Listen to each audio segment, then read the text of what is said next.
Nilabas na ngayong Lunes ang mga team para sa Magpasikat 2024 ng It's Showtime.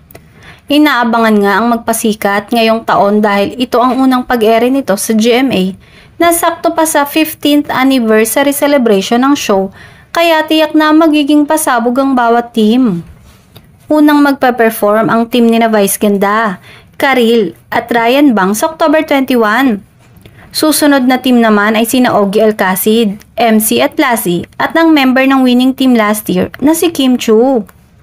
Sa October 22, sasabak ang team ni Kim at wish ng mga netizen ay makasama niya rin ang kanyang ka-love team na si Paula Avellino sa performance.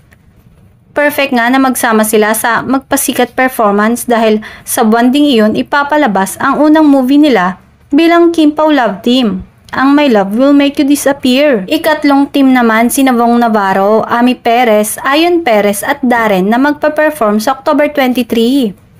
Tuwang-tuwa nga si Vong dahil natupad ang pangarap niyang makasama sa team si Darren, na isa ring total performer.